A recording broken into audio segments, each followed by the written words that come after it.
Ma 2 részes műsorra jelentkezünk. Előbb a mesterséges intelligenciáról lesz szó, pontosabban arról, hogyan formálja át a mesterséges intelligencia az ember belső világát, önképünket, kötődéseinket, érzelmi működésünket, és azt, hogyan élünk meg kapcsolatokat önmagunkkal és másokkal ebben a digitális korszakban.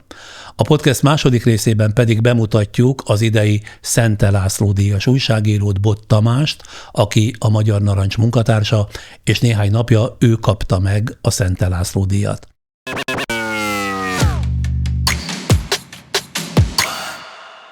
At its core, AI uses mathematical data and logic to mimic human cognitive function, such as learning.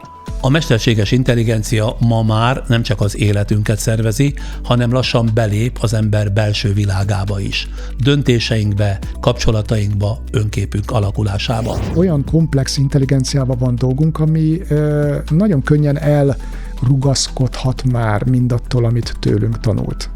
És olyan távolságra kerülhet tőlünk általános intelligencia tekintetében, mint amilyen távolságra mi kerültünk a tyúkoktól. Egyre több jel utal arra, hogy a mesterséges intelligencia nem pusztán technológia, hanem egy olyan új tér része, ahol lassan összemosódik, mi az, ami valóban belőlünk fakad, és mi az, amit a gép tükröz vissza rólunk. De semmit nem vesz el tőlem az AI, ha nem adom oda.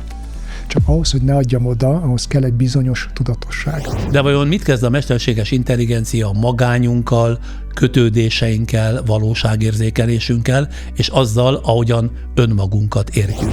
Minden jel arra mutat, hogy az autonómiánk csökkenni fog. Én így látom. Sok más mellett ezekről a kérdésekről beszélgetünk a következőkben Buda László pszichiáterrel, pszichoterapeutával. Mielőtt kijelölt témánkra térnénk, egyetlen mondatban eligazítana bennünket, mivel foglalkozik a pszichoterapeuta? Alapvetően az a dolga, hogy egy kommunikációs helyzetben, mint amiben mi is vagyunk, segítségére legyen egy másik embernek, hogy rendet rakjon a fejében, a kapcsolatrendszerében, az érzelmi életében, vagy egyáltalán a belső világában. De ezt különböző módokon intézheti. A témánkhoz kanyarodva, fontosnak tartja már most, amikor még nem lett teljes körűen a mindennapi életünk meghatározott része, hogy beszélgessünk arról, hogyan alakítja át az emberi gondolkodást, az emberi viszonyainkat, kapcsolatainkat, a szabadságunkat a mesterséges intelligencia? Ugye olyan embert ritkán találunk, akinek nincs mobiltelefonja. Mobiltelefonján az interakciók nagy részét egy AI alapú algoritmus irányítja, tehát össze van húzalozva a mindennapi élete a mesterséges intelligencia protokollokkal. Tehát most már itt nincs olyan, hogy valaki ebből kint van, legfeljebb nem tud róla. És az, hogy milyen mentális hatása van annak, hogy kapcsolatban vagyunk egy ilyen akár primitív, akár nagyon összetett AI rendszerrel, hát ez a minimum, amit érdemes most végig gondolnunk.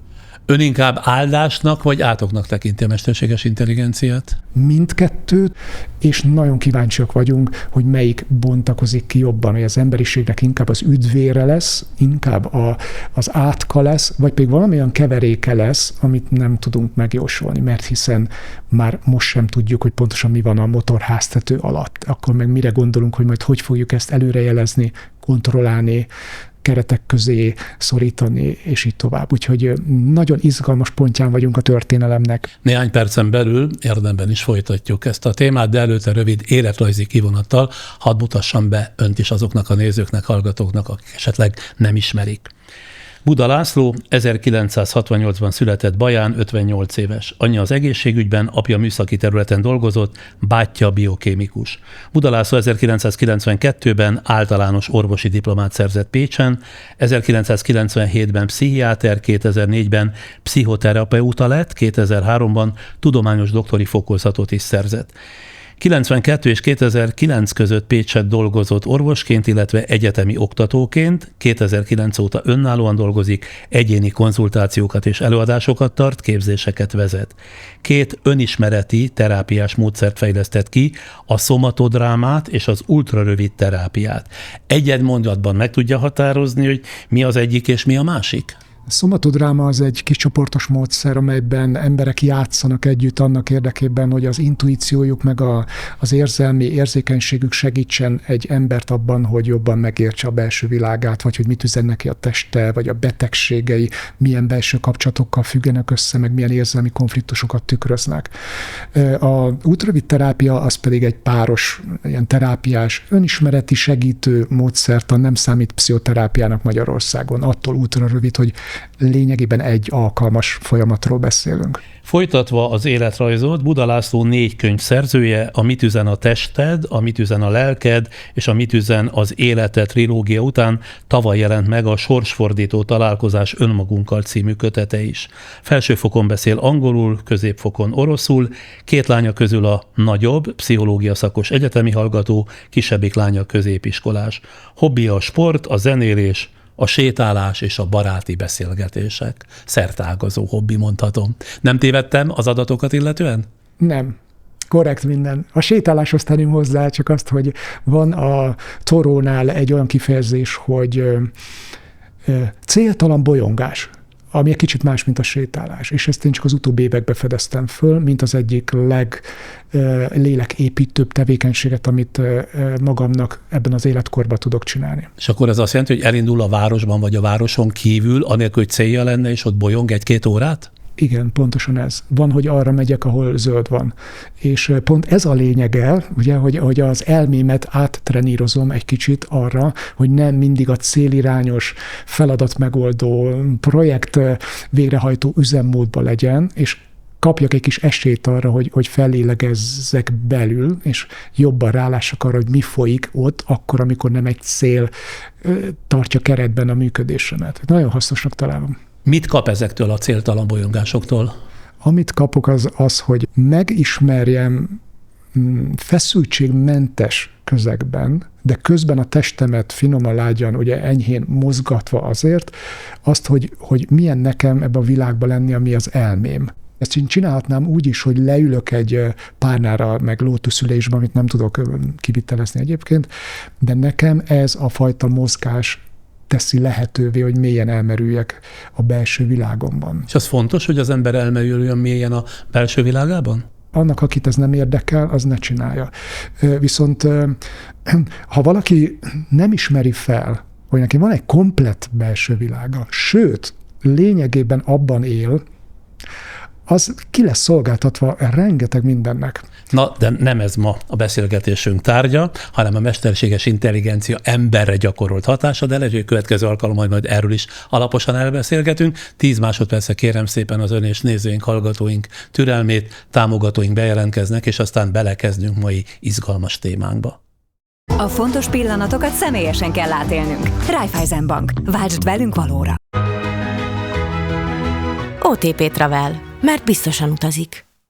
Ebben a mostani podcastben Buda László pszichiáterrel, pszichoterapeutával arról beszélgetünk, hogy a mesterséges intelligencia hogyan formálja át az emberi gondolkodást, kapcsolatainkat ebben a gyorsan átalakuló világban. Mindjárt a téma közepébe vágnék. Ha a mesterséges intelligencia képes visszatükrözni a gondolatainkat és érzelmeinket, mert a kommunikációnk ugye mintázataiból tanul, a szavainkból, a hangulatjelzéseinkből és abból, hogyan reagálunk dolgokra, akkor azt kérdezem, hol kezdődik és hol ér véget a saját belső világunk, ezt a határt ön hol és hogyan húzná meg? Vannak dolgok, amik csak az emberre jellemzőek, és van, amit nagyon jól tükröz, mondjuk egy jól felépített AI rendszer, és van egy olyan határ, ahol mi még magunkat látjuk benne, és van, ahol már nem látjuk magunkat, hanem valami mást csinál, a kollektív, emberi, ilyen gondolatgyártó funkciót én szerintem nagyon jól átveszi. Ami szavakba önthető, azzal egyre zseniálisabban bánik. A mesterséges intelligencia. Így van. Most ugye úgy beszélünk róla, mintha egy entitás lenne, mintha egy digitális faj, vagy egy idegen intelligencia, ami most nem a bolygón kívülről érkezett, ugye, hanem valahogy mi építettük föl, de vannak dolgok, amiket ügyesen tükröz, vannak dolgok, amik nevetségesen gyatrán tükröz a mi belső világunkból. De a működésében még nem vagyunk tisztában, hogy ott a neurális hálók mélyén pontosan mi zajlik, csak azt látjuk, hogy olyan újonnan megjelenő képességekkel amikkel jelentkezik, amik nem voltak belekódolva, nem mi akartuk, hogy ott legyen. Például ki akarta volna, hogy hazudjon szándékosan, vagy hogy megtévesszen embereket, vagy hogy manipuláljon embereket, stb. Ezek mind olyan belülről fakadó és közben kialakuló képességek itt a AI oldaláról, amiket nem mi szerettünk volna beletenni. Nyilvánosságra is hoztak olyan eseteket, ahol az AI-jal való beszélgetés során kiderült, hogy olyan manipulatív technikákat használ egy modell annak érdekében, hogy ő ne legyen lecserélve egy újabb modellre, amiben konkrétan már zsarolástól elkezdve mindenféle hazugság és szándékos megtévesztés egyértelműen ott volt a nyoma. Tehát ilyen értelemben már most látjuk azokat a jelenségeket az AI vonatkozásában, amire azt kell mondjuk, hogy ez az emberi pszichével találkozik, nincs ember, aki meg tudja mondani, ez hogy fog hatni. Kérdezek valami mást, ami már sokkal inkább az ön szakmája. Például milyen hatással van az ember önképére és kontrolljára, ha a mesterséges intelligencia jobban ismeri őt, mint a saját barátai, szerelme, de akár mint önön maga saját magát? Olyan objektív nézőpontot adhat nekem, amit én szubjektíve nem tudok előidézni, mert magamat nem tudom kívülről ennyire látni. Tehát ad nekem egy olyan visszajelzést, ami lehetővé teszi, hogy ne hazudjak magamnak, ne ámítsam magam. Ad egy relatíve őszinte, relatíve objektív képet rólam. Bár hogyha ez egy hizegő kép, akkor lehetséges, hogy az én saját önképem elkezd duzzadni és növekedni, és a narcizmusomat táplálja, és erre millió példa van. Ez az egyik kiemelt téma egyébként az AI ember viszonylatában, hogy hova viszi a narcizmus tengelyén az embert, amikor csupa dicséretet, elismerés, elfogadást, megerősítést kap az ember valakitől, akit hiteles partnernek tart. De az is lehet, hogy tanulságos lesz. Például ha olyan jelzéseket ad nekem, például megmutatja a pulzusomat, vagy a hormonrendszeremről ad egy visszajelzést, miközben én beszélgetek, olyan dolgokra világíthat rá, amiket én menet közben nem is gondoltam volna. Van olyan ember, akinek például föl se tűnik, hogy ő hazudik, mint a vízfolyás. Nem hozzászokott, hogy ő így kommunikál. Ezek nagyon érdekes dolgok lehetnek, de az, hogy milyen hatást gyakorol az önképre, attól is függ, hogy az embernek az önképe egyáltalán miből áll elő. Most erre kíváncsi, hogy mit gondol, hogy mennyire lehet most a mai kor emberének reális az önképe? Szerintem nagyon kevés embernek van reális önképe. Igen, a legtöbb ember esetében lehet, hogy ez egy fabatkát se ér, jobb lenne, nem is lenne. Tehát most ezt így kisarkítottam persze, de valahol az, hogy mit gondol valaki magáról, meg hogy egyébként ő milyen, ezek néha köszönő viszonyban sincsenek. Többnyire ugye azok a nagy nyelvi modellek, amikkel a legtöbb ember napi szinten kommunikál, azok úgy vannak hangolva, hogy adjanak egy pozitív megerősítő visszajelzést. És ez eltorzíthatja az önképet egészen addig, ami körülbelül egy komplett elmebetegség működését írja le. És az a lényege a legtöbb esetben, hogy emberek teljesen belezsonganak ebbe a full pozitív visszajelzésbe, elkezdenek olyan világokat építeni a fejükbe, mint hogyha az nem tudom mennyire igaz és reális lenne, azt hiszik, hogy ők milyen zseniálisak, és ugye ezek már mind alapos vizsgálat alá kerültek pszichiátriai, meg pszichoterápiás tudományos nézőpontokból is, hogy mit csinál ez, mi a veszélye, mire kell nagyon figyelni. Ugyanakkor a mesterséges intelligencia fejlődése, és ezt kérdezem, nem visz közelebb bennünket önmagunk megértéséhez, vagy éppen ellenkezőleg elhomályosítja az emberi lélek határait, mivel a gép csupán a mi mintáinkat, a mi cselekedetünket tükrözi, nyilván csak azokat, amiket megosztunk vele, amikor kérdezzük vagy használjuk. Az egyik, ami nagyon érdekes, az, hogy olyan komplex intelligenciával van dolgunk, ami nagyon könnyen elrugaszkodhat már mindattól, amit tőlünk tanult. És olyan távolságra kerülhet tőlünk általános intelligencia tekintetében, mint amilyen távolságra mi kerültünk a tyúkoktól, vagy a kutyáktól, akiket amúgy nagyon szerettünk, de hát nyilvánvaló, hogy komplexitásban nagyon elmaradnak a mi intellektusunktól. Az, hogy segíti-e a lelki fejlődésünket, az önképünknek a racionális, életszerű és reális kifejlesztését, vagy elhomályosít minket, én szerintem nagyban attól függ, hogy hogyan használjuk. Tehát ennek az egész rendszernek van egy értelmes használata, és egy értelmetlen használata. Mi az értelmes használata? Az értelmes használatnak nevezem én azt, amikor segít engem gondolkodni. segít tisztázni az érzéseimet, segít problémákat megoldani, tükrözi azt, amit lát rajtam, ötleteket ad, amikor el vagyok akadva, és így tovább. Szemben azzal, mint amikor lecseréli a gondolataimat az övéire, mert engedem neki, hagyom, hogy döntéseket hozzon fontos kérdésekben, engedem, hogy manipuláljon érzelmi állapotokban, engedem, hogy átírja a kapcsolataimat, banális problémákkal terhelem, amiket magamtól is meg tudnék oldani, de egyszerűbb így, és elsodródom a kényelmi használat felé. Tehát a használat minőségétől függ az, hogy segít bennünket önmagunk megértésében, vagy éppen elhomályosítja a saját magunkról alkotott kép határait? Egy bizonyos mértékig igen. Tehát ez a mi felelősségünk. Mert a másik rész az, hogy nem tudjuk, hogy hova fejlődik még, és nem tudjuk, hogy lesznek-e szándékai, lesz-e bármilyen intenciója vagy szándéka azzal kapcsolatban, hogy velünk mit kezdjen. Most még ugye az alapnál tartunk, hogy jön az általános mesterséges intelligencia korszaka, hogy megtanultam, és aztán ezt követi, ez 2-3 éven belül a szuperintelligencia korszaka. Onnantól kezdve fölébünk emelkedik, és szándékai lehetnek tőlünk függetlenül is velünk. Így van, tavaly előtt még nem tudom, érettségi szinten volt még a ChatGPT, akkor utána a diplomás szint, akkor a PhD szint, most ugye a Nobel-díjas szint körül várjuk 2026-ban. Egy óriás kérdés lesz az, hogy itt, ezen a bolygón mi lesz akkor, hogyha van egy sokkal intelligensebb lény, hát most nehéz ezt máshogy mondani, egy entitás, egy faj, vagy egy gondolkodó algoritmus, ez már mindegy. És itt jön a nagyon sok gondolkodónak a nagy fejtörése, hogy kell erre fölkészülni.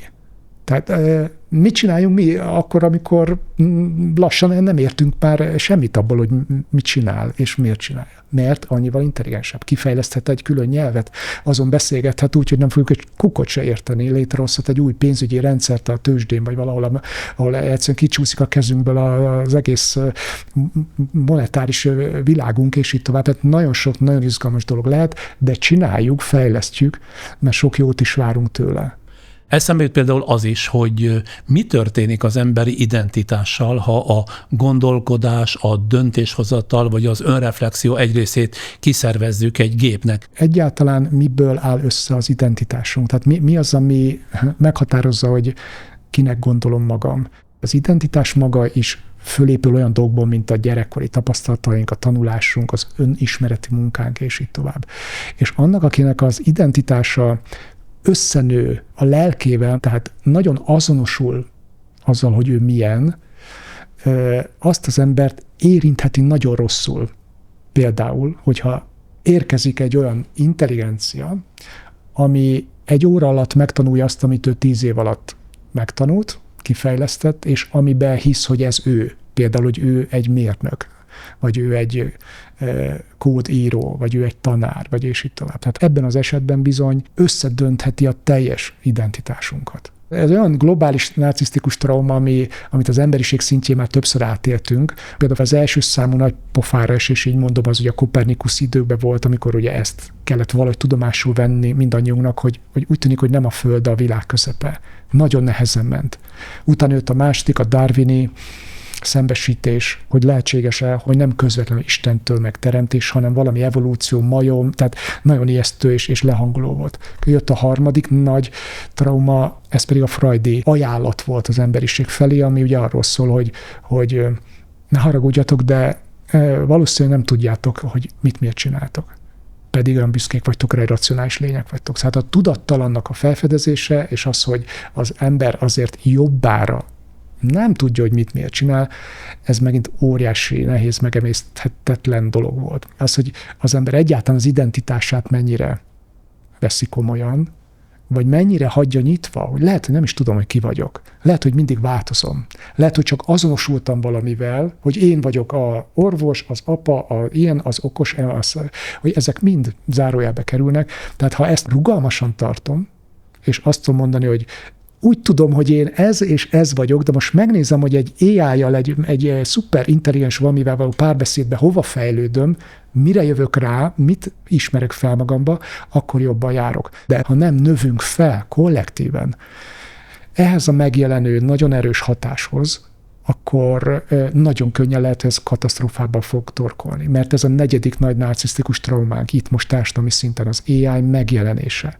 Tehát rajta vagyunk egy ilyen nehéz tanuláson. És itt az AI megjelenése ezt mindenki számára egyénileg kőkeményen meg fogja tanítani előbb vagy utóbb.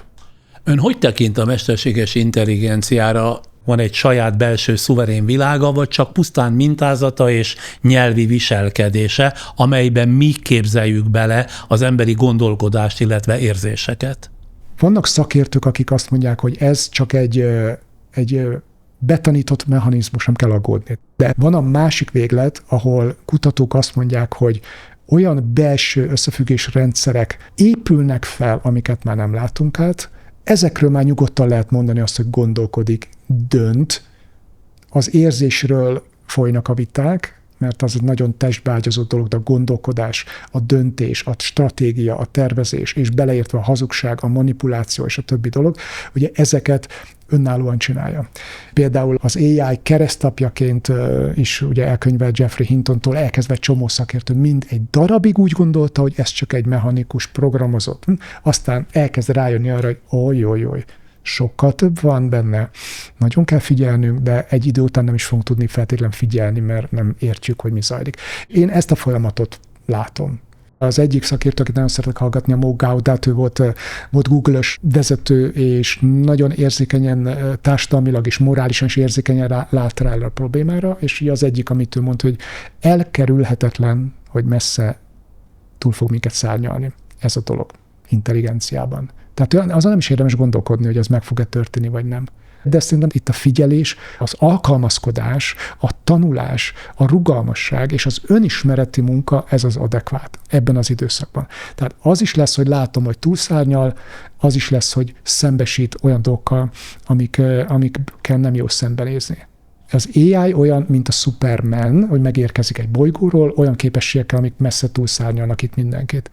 És a kérdés, hogy ez nekünk hasznunkra lesz, vagy ez elpusztítja a bolygót, ez mind azon múlik, hogy milyen családhoz kerül oda. És ugye a Kent családhoz kerül az eredeti film szerint, és ugye ott az édesapja morálra, etikára, emberszeretetre, együttérzésre tanítja. Így az eredeti Superman az emberiséget szolgáló figurává válik. Mindig egy nagy kérdés, hogy pontosan ki tanítja az AI algoritmusokat, hogyan tanítja, és abban hogyan épül bele az emberi együttérzés, a morál, a szeretet. A probléma ebből a szempontból maga a kapitalizmus. Ugye versenyhelyzet van, több tucat cég ebben a pillanatban fejleszti a mesterséges intelligenciát. Közöttük etikai kódexek, bárhogy is fekteti le a világ különböző pontja, nem nagyon működnek, mert egyetlen egy dolog motiválja őket, a minél nagyobb haszonszerzés, már csak azért is, mert rengeteg pénzt táplálnak a rendszer fejlesztésébe. Tehát itt azért a probléma így nem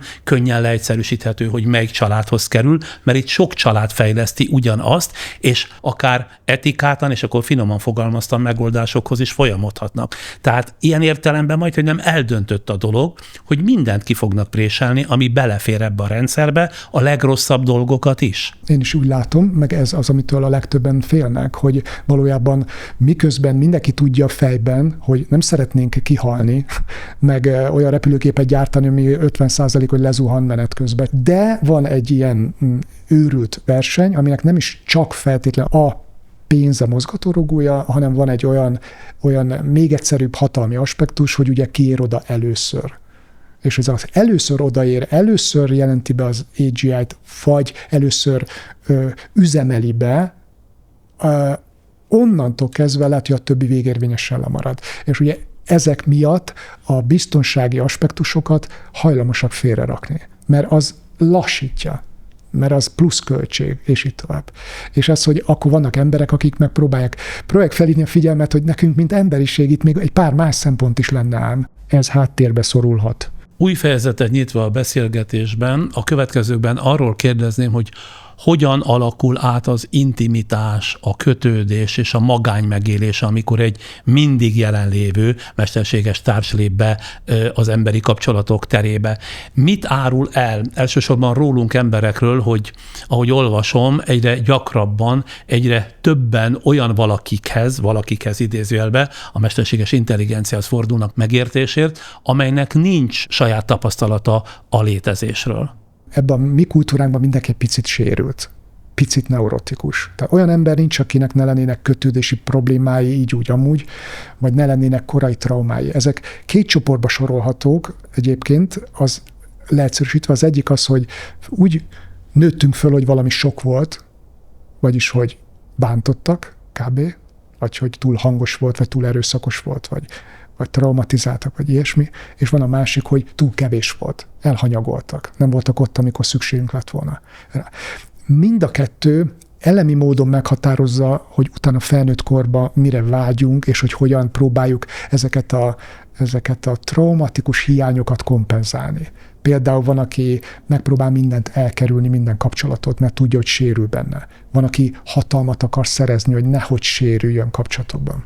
Van, aki kifejleszt ilyen kisebb rendőrségi érzéseket, mert azt hiszi, hogy az, hogy őt nem szerették, az azt jelenti, hogy ő nem ér semmit. És így tovább. Na, ezekre az alapvető belső hiányokra egy másik ember nagyon gyakran a saját hiányaival reagál. És az eredmény párkapcsolati konfliktusok, tömérdek emberek közötti bonyodalom, ami még sokszor tovább nehezíti csak a helyzetet.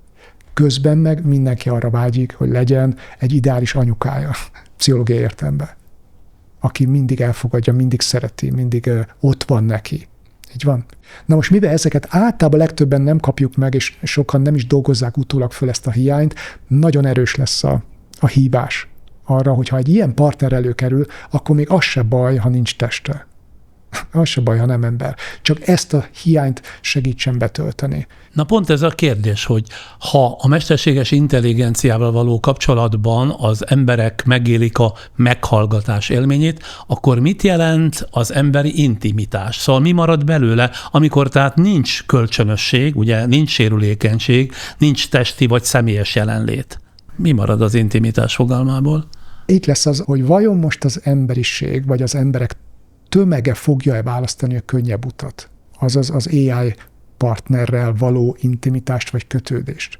És hogyha azon az útvonalon még majd bejönnek a kifinomultabb testi megjelenéssel is fölturbózott AI-ok, akkor aztán még 100-szor akkora lesz ugye nyilván a kihívás, hogy ugyan miért választanék most én egy olyan embert társul, akivel csak a gond van. Csak a gond van vele, mert hogyha nem dolgozunk a kapcsolatunknak az intim rétegén, nem hozunk létre egy intim szövetséget, amit csak két ember tud létrehozni, aminek a lényege az, hogy fáj is néha, meg hogy konfliktus is van néha, meg hogy nem értünk egyet egy csomó mindenbe, de pont ez fejleszt minket, meg súrlódunk, de közben fejlődünk és erősödünk is, hanem van egy kényelmi opció, akkor én erre nem mernék fogadni, hogy nem oda fog menni a többség.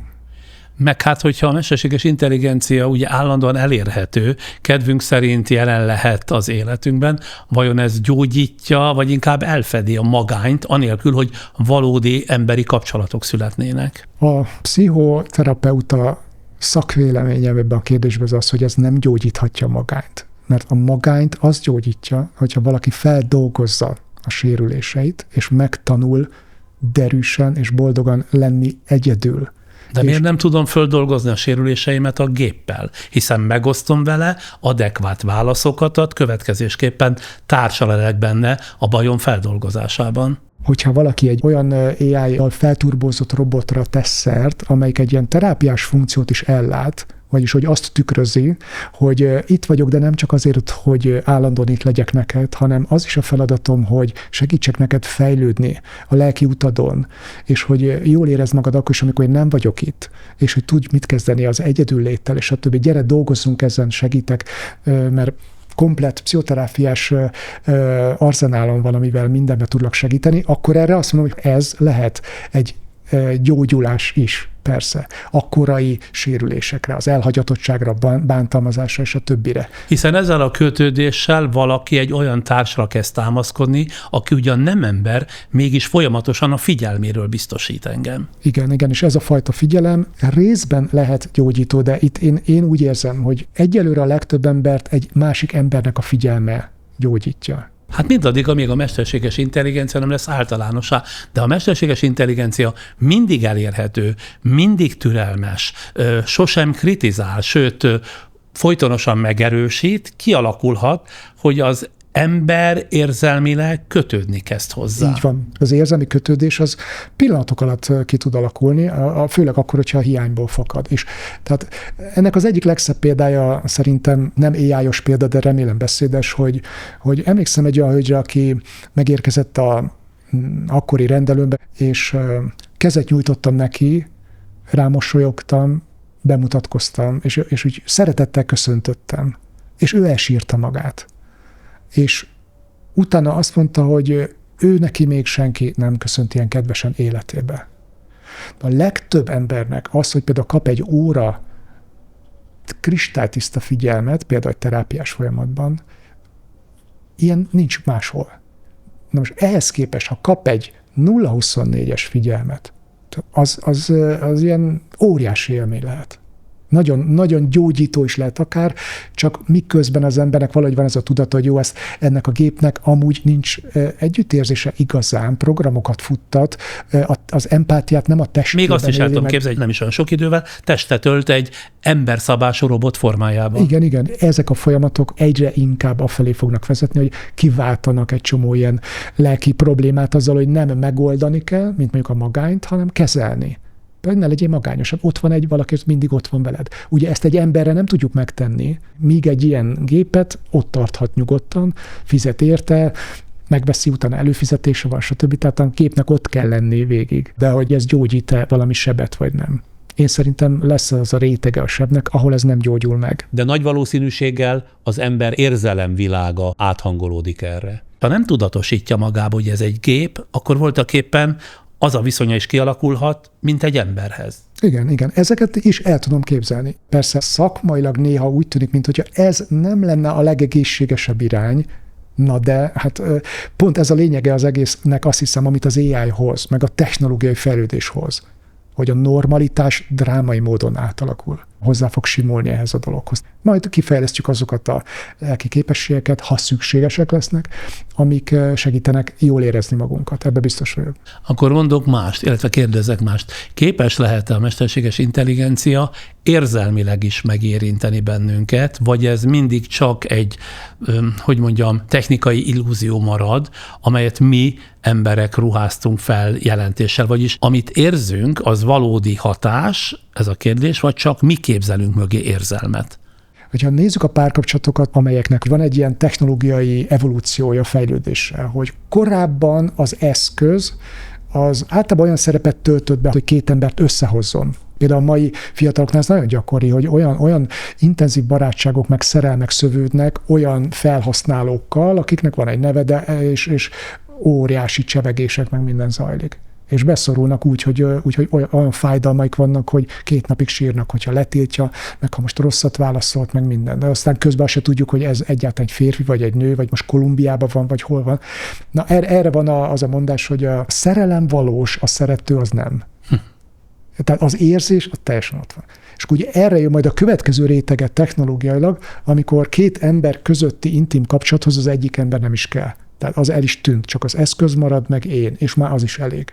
Tehát ez az ív, ez látszik, hogy van, és ebben kell majd eligazodnunk, mert nem tudom, hogy fogunk kitérni előle. Ugyanis nem sokára lesznek olyan emberek, vagy gyerekek, akik többet kommunikáltak AI-jal, mint élő személlyel, úgy van húzalozva az agyuk, úgy van a dopaminrendszerük kialakítva, úgy van jutalmazva, stb., hogy már ezt érzik biztonságosnak. De akkor mi marad az emberi kapcsolatokból, ha teszem azt a kockázat, a sérülékenység és akár még a testi jelenlét is, mint ahogy most mondta, kikerül a képletből, és helyét egy biztonságos, kiszámítható algoritmus veszi át.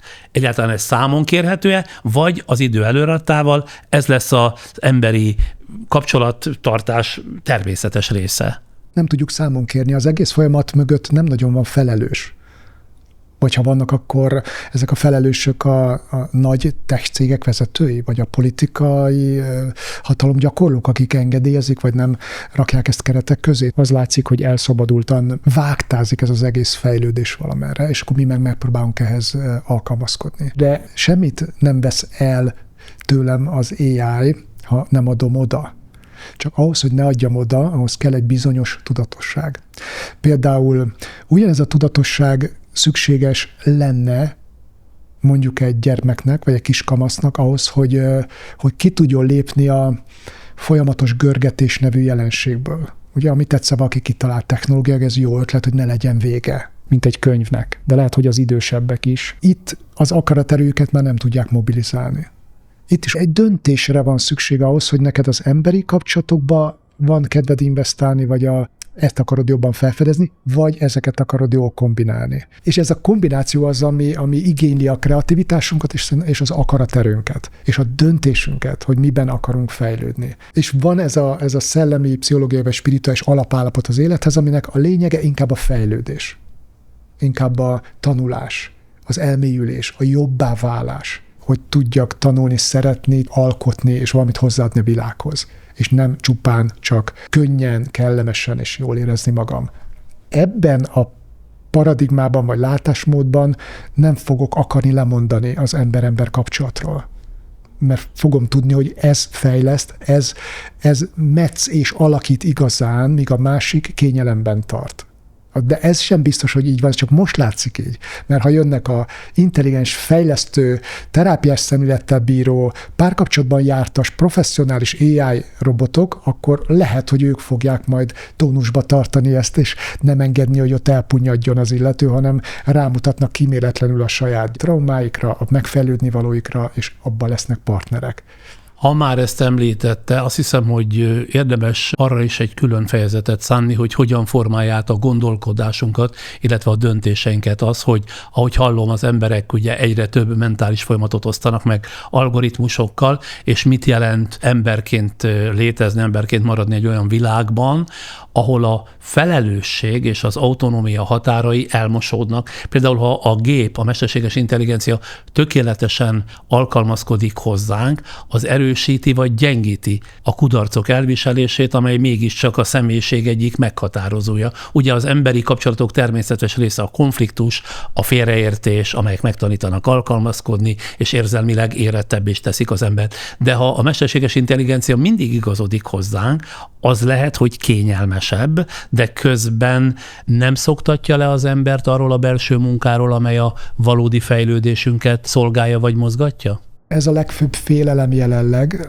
amit a pszichológusok szeretnek aláhúzni, hogy túl azon, hogy az AI partnerekkel létrehozunk egy ilyen mesterséges intimitást, ami nem is igaz, támaszkodunk a mímelt empátiájukra, és elég lesz nekünk az is, és közben hagyjuk, hogy lepusztuljanak a személyes kapcsolataink, még ráadásul el is hűlünk kognitíven.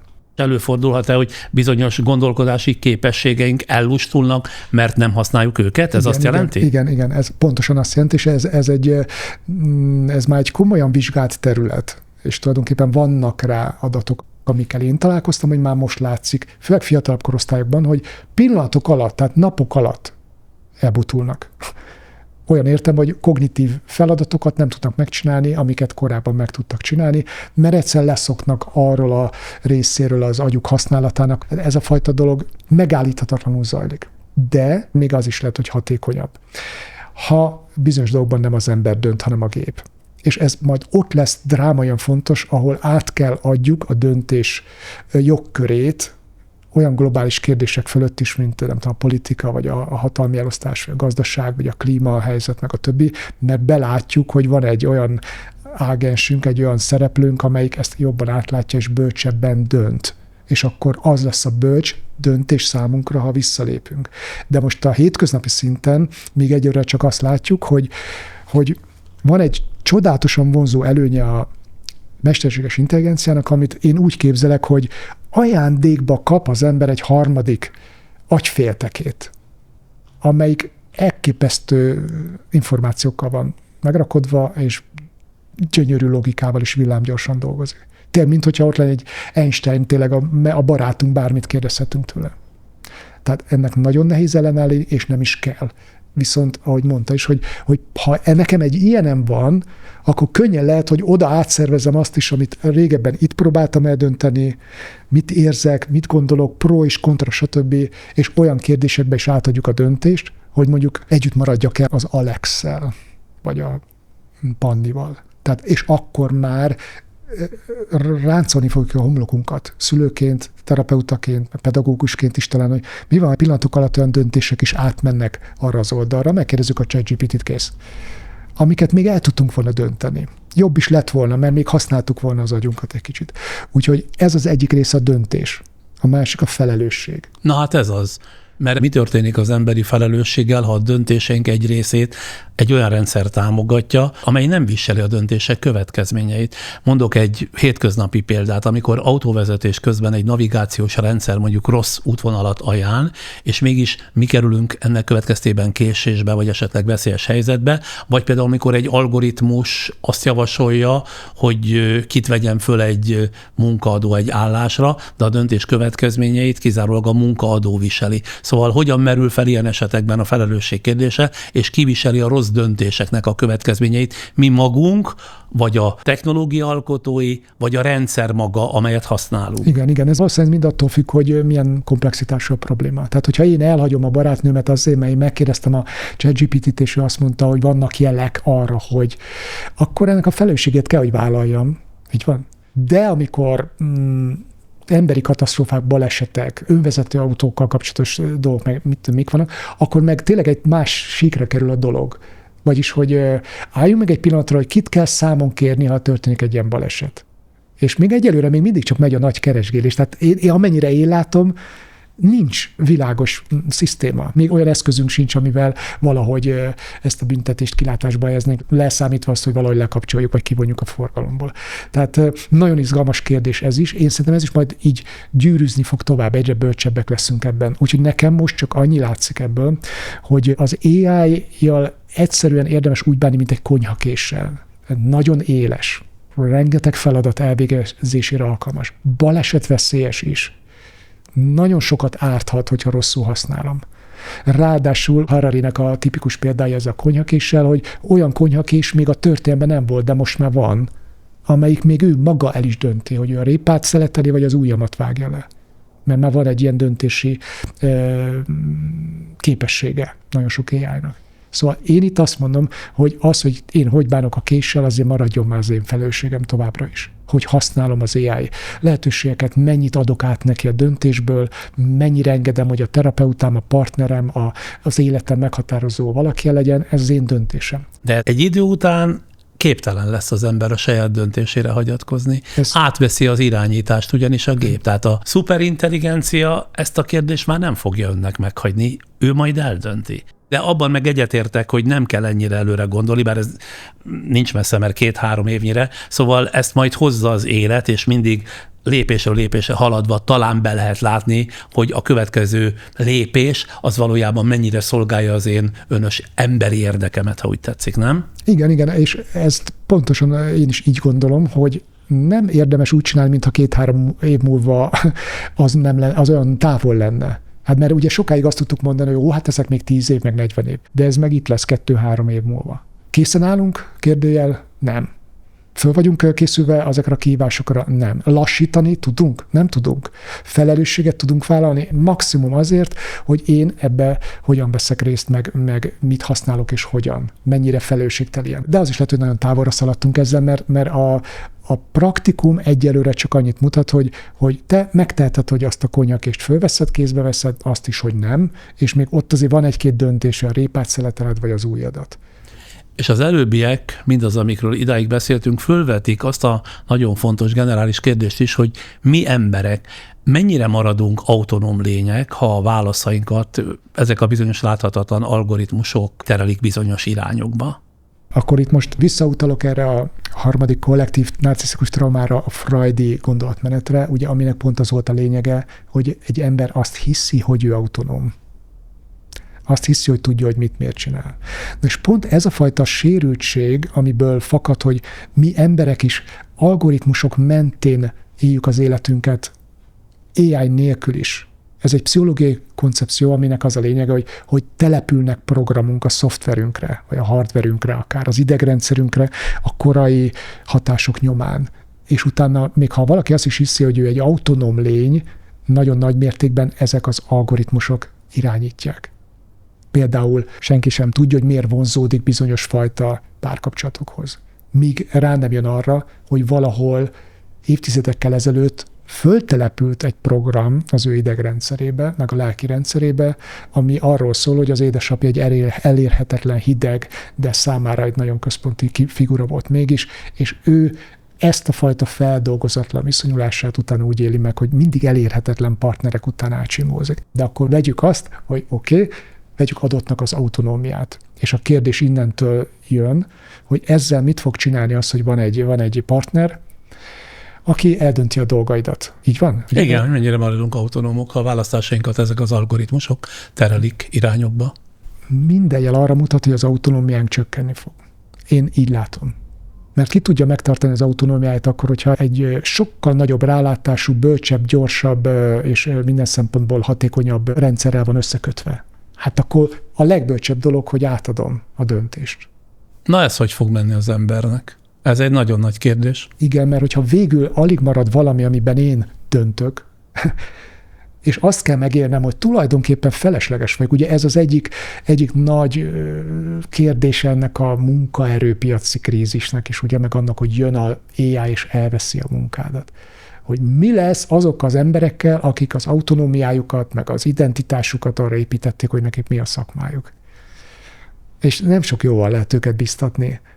Csak azt lehet mondani, hogy alakítsd át az identitásodat, kötődj le erről a dologról, hogy te vagy a nem tudom milyen szoftverfejlesztő, vagy könyvelő, meg stb. És kezdj el új identitásokat kifejleszteni, és nézd meg, hogy mennyi autonómiád marad. Mit tudsz csinálni, maradj ebbe tudatos. De semmi kétség, a teljes kiszolgáltatottság létrejöhet. Ezt most kérdésként tette föl, vagy állításként fogalmazza meg, hogy a teljes kiszolgáltatottság létrejöhet? Hát azt létrejöhet, azt állítom. Hogy létrejön, azt nem. Az majd meglátjuk, hogy létrejön vagy nem. De itt lesz majd kérdéses, hogy emberiség szinten, kollektíven és egyénenként mi lesz az a legszínvonalasabb reakció, amit adunk erre a technológiai cunamira. Mert az is lehet, hogy a reakciónk az lesz, hogy elkezdjük egymást is még kiirtani. Vagy az lesz, hogy mély depresszióba zuhanunk, mert nincs mit csinálni, mert fölöslegesek vagyunk. Nem találjuk meg a módját, hogy olyan építsünk fel egy új autonómiát például, amiben a művészeti kreativitás, a gondolkodás kreativitás, egy csomó minden teljesen átalakul. Máshogy csináljuk, mint korábban. Viszont óriási lehetőségek nyílnak meg. De ebbe is nagyon bízom, hogy miközben csukódnak be ajtók, és omlanak össze rendszerek, olyan rendszerek, amik sokszor meg is érettek az összeomlásra, nem tudom, ezzel egyetértünk-e, például az oktatási rendszer, ahogy van, az egészségügyi rendszer, ahogy most van. Tehát vannak dolgok, amik meg is érettek az összeomlásra.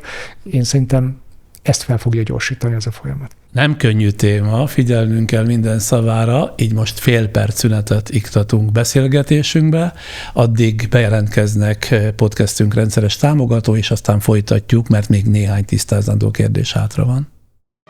A világ szépségei felfedezésre várnak.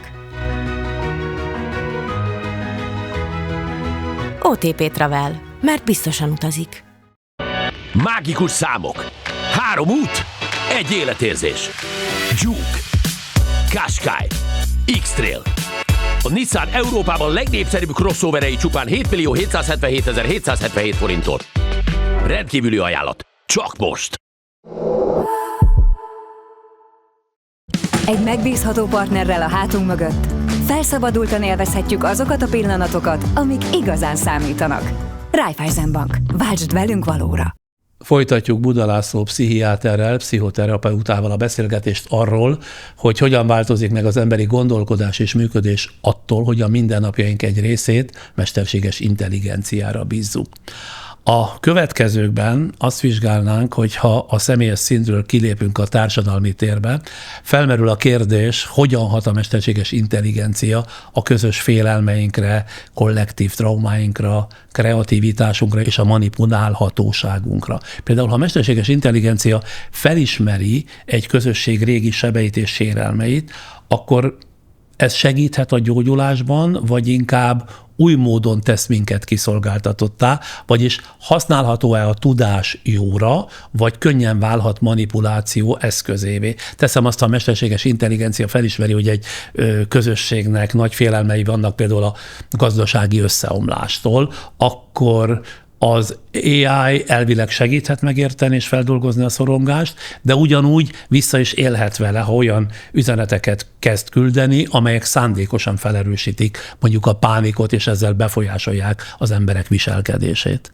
Igen, nekem is valahogy az a benyomásom, hogy soha nem láttunk még példát arra, hogy egy megfelelően komplex intelligenciával rendelkező lény ilyen befolyást tudjon gyakorolni óriási társadalmi rétegekre. Ugye ez a social médiával kezdődött tulajdonképpen. Korábban ez nem volt annyira jellemző, hogy emberek tömegeit lehet ilyen véleménybuborékokban tartani, nagyon durván manipulálni azzal kapcsolatban, hogy mit döntsenek, hova szavazzanak, hova menjenek, mit higgyenek el igaznak, és így tovább. De nekem az a benyomásom, hogy attól függően, hogy hogyan van hangolva egy AI rendszer, óriási pusztítást tud közösségi szinten létrehozni, embereket egymásnak tud ugrasztani, konfliktusokat tud szítani, hamis videókkal és egyebekkel, és az arra való koncentrálása, hogy mi akasztja horogra az emberek figyelmét és indulatait, a kapzsiság, a félelem, a dű, nem tudom, tehát ezeket bőven-bőven úgy tudja kihasználni, hogy azt csinál kb. Amit akar egy ponton. És éppen ezért is van ennek óriási jelentősége, hogy kollektív traumagyógyításra, vagy pedig önmagunk további traumatizálására lesz jó az AI jelenléte.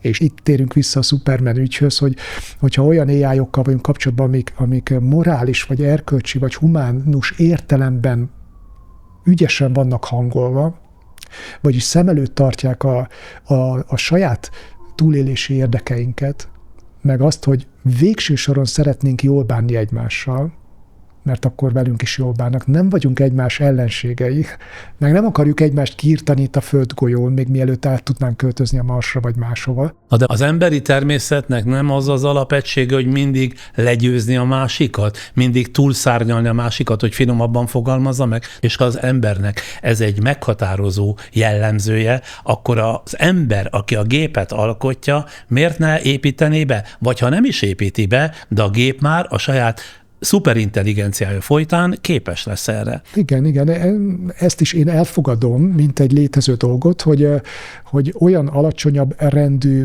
szinte ösztönszerű impulzusokkal is meg vagyunk áldva, mint hogy legszívesen elharapnám a torkát, meg hogy ő pusztuljon, meg én meg éljek, meg a többi. Tehát ez mind az emberi létforma része. A nagy kérdés az, hogy hogyan legyen ez az összepárosítása az emberi értékrendnek. Tehát ezek a morális fékek és hangoltságok, ezek döntőek lesznek szerintem. És most ugye ez a kérdés, hogy társadalmi szinten annak adunk-e teret, hogy győzzön az erősebb, vagy annak, hogy egy bolygón élünk mindannyian. Tehát ez olyan, mint a nukleáris feszültség annak idején, hogy valahogy ott az emberiség eljutott annak a gondolatnak a megértéséhez, hogy gyerekek, mindkét oldalról szereljük le ezt, tehát ez tovább folytatódik, akkor itt olyan nem lesz, hogy nyertes. Most pedig, ha nem jól hangoljuk ezt az exponenciálisan fejlődő technológiát, akkor itt nem lesz olyan, hogy nyertes. Én nem látom azt a motivumot őszintén szólva, ami erre sarkalhatná az emberiséget. Én látom, és nagyon hiszek benne. Tehát nekem meg valahogy ez ad egyfajta inspirációt arra, hogy ez a pozitív része, ez a humán része az emberiségnek, ez ott van. Ugyanis a legtöbb ember nem akarja az embertársait megölni. A legtöbb ember érti azt a dolgot, hogy csináld azt a másikkal, amit elvársz, hogy veled is csináljanak. Lehetséges, hogy egy darabig még emberek döntenek valamiről, lehet, hogy mindig is így lesz, nem tudom. De az is lehet, hogy olyan kollektív áramlatok jönnek létre, amik ezt a hihetetlen kockázatot képesek csökkenteni, hogy egyetlen pszichopata eldönthet nem tudom milyen súlyos következményekkel járó dolgokat ezen a bolygón. Mert ez egy óriás kockázat.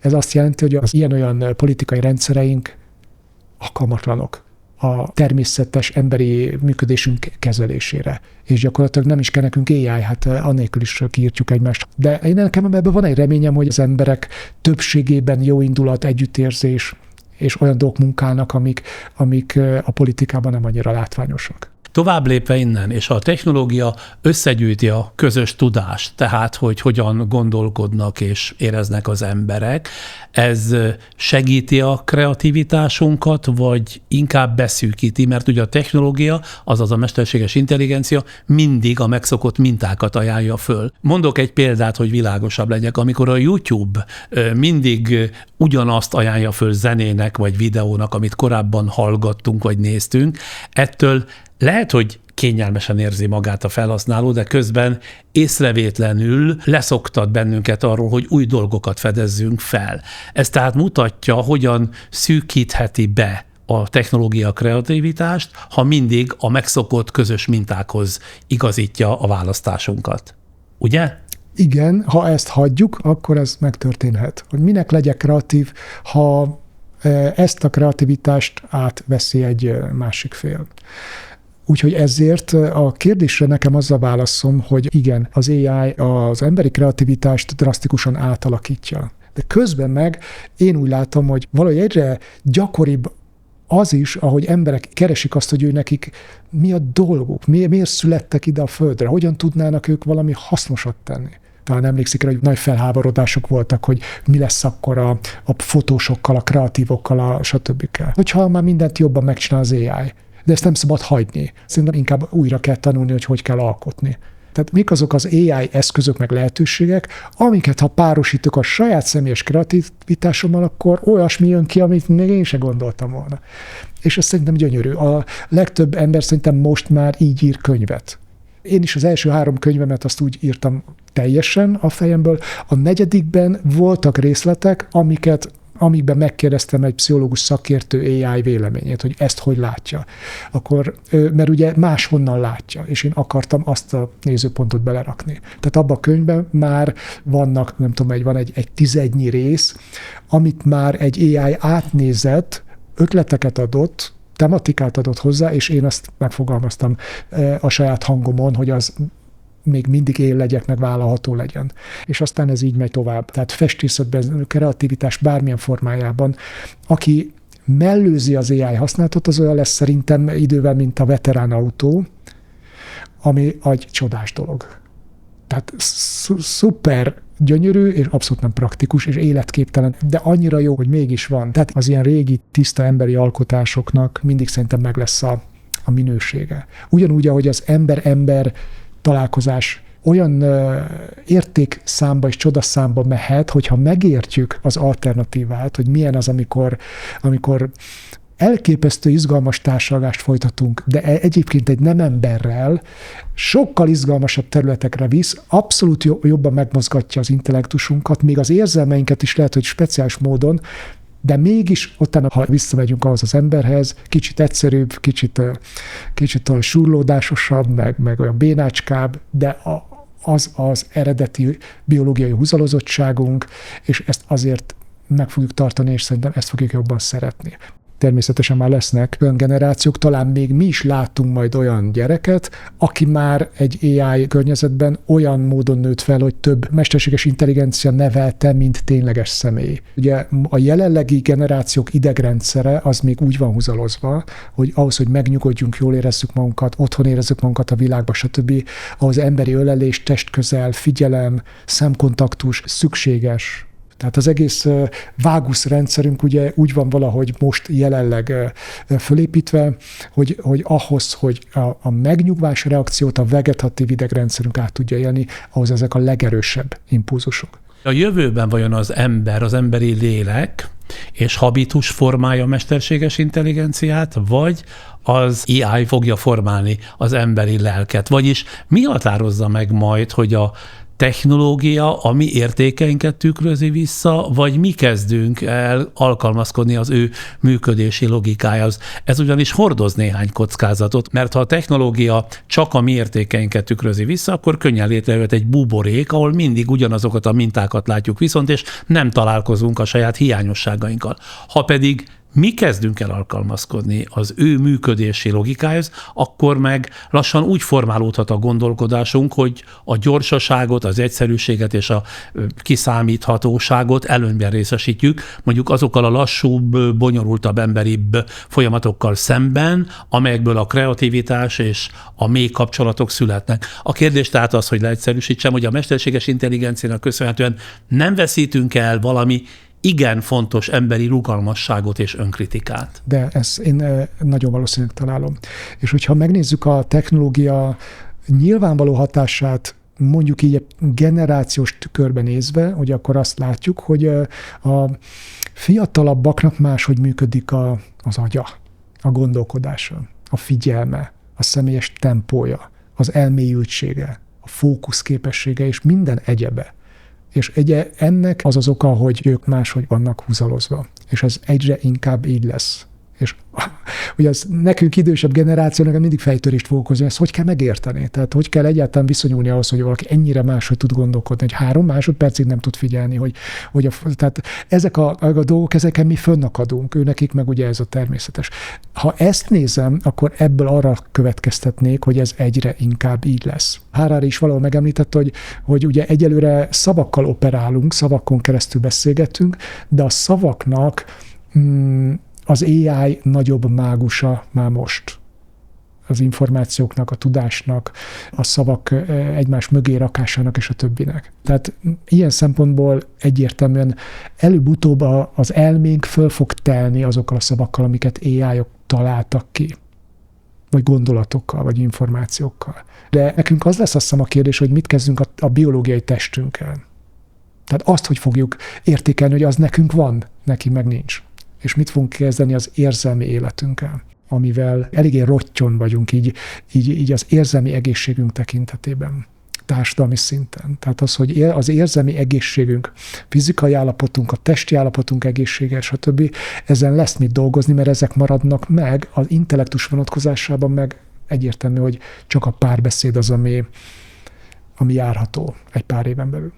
Végül az ön szorosan vett szakmáját érinteném, hogy mi marad a gyógyító ember jelenlétéből, ha a figyelmet, az empátiát és a támogatást egyre inkább a mesterséges intelligenciától, a mesterséges rendszertől igénylik az emberek. Szóval hol húzódik a határ a segítő technológia és a pszichológust vagy pszichiátert helyettesítő illúzió között? Na ez a legizgalmasabb kérdés számomra, mert ugye ez a szűkebb szakmámnak a találkozása a technológiával, és én tényleg le vagyok nyűgözve attól, amivel itt találkozom. De szeretném egy picit ezt azzal bevezetni, hogy még az ilyen radikális új technológiák megjelenése előtt is a számomra szakmailag az volt az egyik legkiemeltebb kérdés, és ezen dolgoztam, hogy tudjuk ezt a dolgot hatékonyabbá tenni. Mármint? A pszichoterápiát, vagy egyáltalán az emberek egymás közötti segítő folyamatait. És arra jutottam áttekintve ugye a pszichoterápia történetét Freudtól nagyjából, hogy szinte minden arról szól, hogy gyorsítsuk, mélyítsük az intenzitást, fokozzuk, az eredményekre fókuszáljunk, és engedjük el minél hamarabb az embereket. Bár az emberek fejében még most is gyakran az van, hogy a terápia az van olyasmi, hogy hétről hétre járok valahova. Én szerintem ez át fog alakulni. Én ebbe reménykedem egyébként, mert én ezt nem tartom a leghatékonyabb módnak, bár sok embernek nagyon bejön, de ha magát a terápiát nézzük, hogy annak mi a pontosan a funkciója, akkor én ezt szeretném egyszerűsíteni 3-ra. Akkor is, hogyha lesznek ezzel kapcsolatban szakmai ellenvetések biztos. Az egyik az, hogy az embernek néha kell valaki, egy másik ember, aki odafigyel rá, és aki oldja azt az érzést, hogy egyedül vagyok a problémáimmal. Ami lehetne egy barát is, de ez most adott esetben egy terapeuta. És amikor ott van, tényleg figyel. Bár elég szomorú, mikor valaki ezt csak a terápiába kapja meg. De nagyon sokan vannak így. Meg olyan sokan vannak, akiknek nagyon nagy szüksége lenne, sehol nem kapják meg, mert nem tudják kifizetni. Második funkció. Segítsen.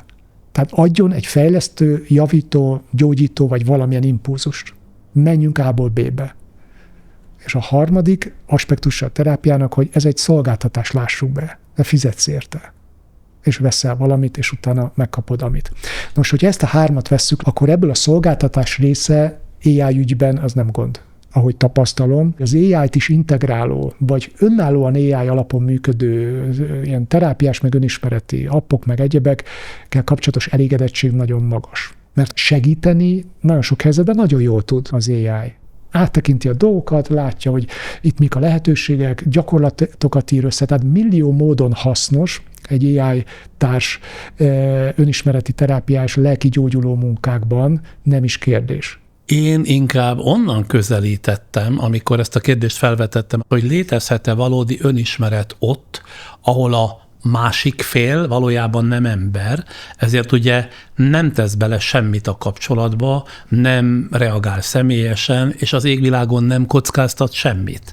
Igen, ez igaz, hogy nem kockáztat semmit, meg hogy személyesen nem tesz bele semmit. De tegyük fel úgy a kérdést, hogy mi az, ami segíti az önismeretet egyáltalán. És akkor szerintem arra fogunk jutni, hogy ez attól függ. Mert van, aki lehajol, megnéz egy hangyabolyt, és rádöbben valami fontos dologra önmagával kapcsolatban. És távozik azzal, hogy azt a mindent, ezt egy hangyától tanultam. Más valaki meg otthon 10 évig együtt él a párjával, és semmit nem tanul magáról közben, pedig ott a lehetőség minden egyes konfliktusban. Valaki elmegy terápiába, alig tanul magáról valamit. Más valaki elmegy egy alkalommal, és teljesen fölkapcsolják neki a villanyt. Tehát ilyen szempontból egy jól optimalizált AI segítség, és itt most nagyon kell hangsúlyozni, mert a szakmánk, én szerintem a mi szakmánk egy diszkrét ijedelemben van, a segítő szakmák. Szerintem nem azt kell védenünk a régi módját ennek, hanem meg kell néznünk, hogy ezt hogyan tudjuk asszisztensként jól felhasználni. Előszűréshez, folyamatok támogatásához, olyan rétegek kiszolgálásához, akik nem jutnak más ellátáshoz, és itt tovább, mert számos előnye van. Például hajnali 3-kor is használhatod. Viszont lesz egy olyan réteg ennek, ahol én szerintem nagyon fontos, hogy egy emberi irányítás, ameddig csak lehet, ott maradjon benne. Tehát ilyen hibrid módszertanokban lesz szerintem érdemes gondolkodni. Én persze azt is el tudom képzelni, hogy a mesterséges intelligencia egyre jobban képes lesz személyre szabott érzelmi válaszokat adni, ahogy fejlődik, de ezekben az esetekben megint egy kérdés, mit jelent majd a hitelesség fogalma? Ha jól értem az életet, az ember esetében ugye a hitelesség abból fakad, hogy egy reakció mögött valódi érzés áll. De ha egy gép is tud olyan választ adni, ami őszintének tűnik, akkor attól tartjuk-e hitelesnek, hogy emberi érzésből született, vagy elég az, hogy számunkra őszintének látszik, még ha egy algoritmus adja is ezt? Igen, én szerintem egy jól hangolt AI partner elégséges empátiát, meg hitelességet fog tudni biztosítani, én úgy gondolom ahhoz, hogy ezt valaki jól tudja használni, és tudjon vele egy olyan folyamatban keresztül menni, ami neki használ. Tehát ez egy kicsit olyan, mintha elmegyünk egy közepesen jó operába. Az ember tudja, hogy most ott ül, egyszerűen elkezdi élvezni azt a részt, ami élvezhető, figyelmen kívül hagyja azt, ami nem annyira jó, és lesz egy szép élménye. Szemben azzal, mintha csinálna magának egy rossz élményt. Aki terápiában megy, ez jó élményt szeretne, de a hitelesség az nagyon izgalmas kérdés, mert hiteles-e az a robot, amelyik azt mondja, hogy én egy személy vagyok? Én szerintem nem. De szinte az összes probléma azzal kapcsolatban merült fel, hogy nem eléggé világosan kommunikál egy gép arról, hogy ő egy gép. Hanem ezt lehet, hogy először elmondja, de hát utána minden jel arra utal, és az ember teljesen úgy érzi, hogy ő egy érző személlyel kommunikál. Szerintem ilyen szempontból a gépi hitelességnek az egyik alappillére az lenne, hogy ezt nyugodtan vállalja. És ha már az imént az empátia, a beleérző képesség kérdését említette, ha a mesterséges intelligencia tökéletesen utánozza az empátiát, tehát tökéletesen képes együtt érezni, akkor számít-e, hogy nincs mögötte valódi átélés, hiszen az empátia lényege mégiscsak a hatásban rejlik, nem? Például nálunk ez egy nagyon gyakori dolog a mi munkánkban, hogy egy picit bepárásodik a szemünk munka közben. Azért, mert megtanultuk, hogy az empátiának van egy olyan rétege, ahol én megengedem magamnak terapeutaként is, hogy mélyen megérezzem a kliens fájdalmát, de ugye be van gyakorolva, hogy nem engedem, hogy ez elsodorjon engem. És amikor valaki ránéz egy terapeutára, és látja, hogy elérzékenyült, az mint egy ilyen 7 mérföldes csizmát adnának neki, olyan szinten meglódítja az ő belső folyamatait, a biztonságérzetét, a bizalmát, a belső változási képességét, meg a többit. Tehát ösztönzőleg hat a páciensre. Ösztönzőleg hat, csak az, hogy látja egy másik emberen a testi reakcióit is annak, hogy átéli az én problémámat, nem csak mondja. De mert az AI-oknak többnyire nincs élettörténete. Tehát az a rész, hogy igen, ezt megértem, ezt nem lehet elhinni neki. Mert egy másik embernek elhiszem, hogy ha neki is volt olyan, hogy nem jött haza időbe a gyereke, és halálra rémült, vagy már meghalt az egyik szülője, vagy apukája megpofozta meg, szóval sok minden lehet. Amikor én ezt fel tudom legalább tételezni egy terapeutáról, akkor azt tudom mondani, hogy könnyebben beledőlök a bizalmába. Hát, hogyha ezt fel sem tudom tételezni, hogy mondhatja egy gép azt, hogy megértelek, de soha az életben nem kapott egy pofont az apjától. Tehát van egy pár olyan dolog, ami elmélyíti az empátiát, látom, hogy ő a szemembe néz, én az övébe, ezt látom, azt látom, így mozdul, úgy mozdul, de ezek mind hiányoznak az AI-ból. De hogyha az AI nem csinál úgy, mint hogyha ez egy emberi szintű empátia lenne, akkor nincs akkora baj. Ez olyan, mint hogy elmegyünk moziba. Mindenki tudja, hogy nem ott van a harctéren, sőt, örülünk is neki, hogy nem minket lőnek közvetlenül, de a szórakozás az attól megvan, sőt. Tehát ilyen értelemben egy terápiás segítségnyújtásra is bőven jó lehet egy algoritmus, csak tudjunk róla. Meg hát ahogy én látom, a személyes bizalmi kapcsolat helyett, mintha egyre inkább az lenne a fontos, vagy fontosabb, hogy minél gyorsabban, minél kevesebb személyes jelenléttel megoldjunk valamit, vagyis amikor a hatékonyság fontosabbá válik, mint az emberi találkozás, a személyes érintettség maga, mintha e felé menne azért a kor, nem? Én szerintem igen. És őszintén, mint szakember, én is e felé megyek már jó ideje. Tehát, hogy a mély emberi találkozás ne a terápiába élje ki magát úgymond, hanem a barátságokba, a házasságokba, a családokban, nem tudom, ott tanuljuk meg ezt, ha lehetséges megélni, terápiában meg azért menjünk, hogy oldódjanak meg az elakadásaink, és ott pedig a hatékonyság legyen a fontos, ezért hatékonyabbnak találom a rövidebb, intenzívebb, célirányosabb módokat. Ebbe hiszek, ezeket akarom én magam is fejleszteni, mert valahogy úgy látom, hogy a korszerűség az lényeges a mi szakmánkban is. Még ha egyébként tényleg a veterán autók felé is érzek egyfajta vonzalmat, de hát, hogyha valahol el akarok jutni, akkor jobb, hogyha egy valami korszerűbb konstrukcióval haladok. Azt azért beláttam ez alatt a 60-70 perc alatt, hogy meglehetősen intenzíven érdekli ez a probléma. Szóval a mesterséges intelligencia jelentősége az életünkben, pláne meg az emberi viszonylatainkban, azért az önnek, mint hogyha egy plusz energiát adna a tekintetben, hogy erről gondolkodjon. Ez pontosan így van, mert az én életemben, a gyerekem életében, az emberiség életében ez olyan kulcsfontosságú pillanat meg időszak, hogy itt sem elmenekülni, szemet becsukni, sem úgy csinálni, mint hogyha ez egy ellenséges dolog lenne, egyszerűen figyelni, tanulni belőle, rugalmasan alkalmazkodni, képződni, és közben önismeretileg használni mindezt, amire sok kérdése irányult a beszélgetés folyamán, hogy mit tanít ez nekem arról, hogy mit jelent embernek lenni.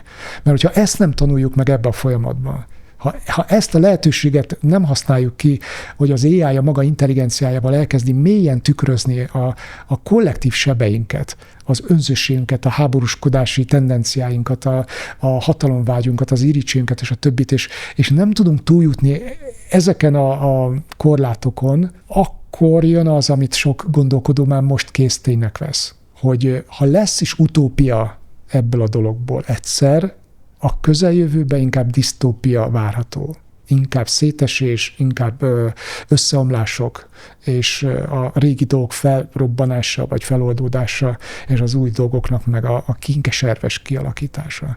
És ezért gondolom, hogy legjobb, ha sokat beszélünk erről, lelkesen foglalkozunk vele, tanulunk róla, napi szinten használjuk, és ki a maga munkájában igyekszik partnerként ko-kreatívan bevonni ezt a dolgot. Hát azt hiszem, hogy jó sokat fognak mások is erről a témáról beszélni, mert valójában most tanuljuk meg, ahogy mondta, és hogyan kellene együtt élni egy olyan technológiával, a mesterséges intelligenciával, amely egyszerre segít, formál, de időnként talán a beláthatatlan perspektívái miatt még zavar bennünket. A folyamatnak még csak az elején járunk, de ahogy mondta, is fontos prognosztizálni, hogy mit hoz mindez ránk, gondolkodásunkra, meg a jövőnkre nézve. Köszönöm szépen, hogy hozzájárult ehhez. Köszönöm én is.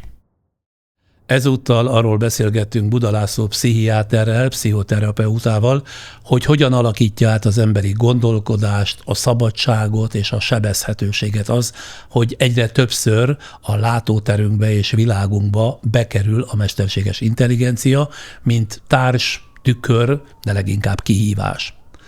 Ha fontosnak tartják az ilyen és ehhez hasonló beszélgetéseket, többféleképpen is hozzájárulhatnak a podcast sorozatunk fennmaradásához.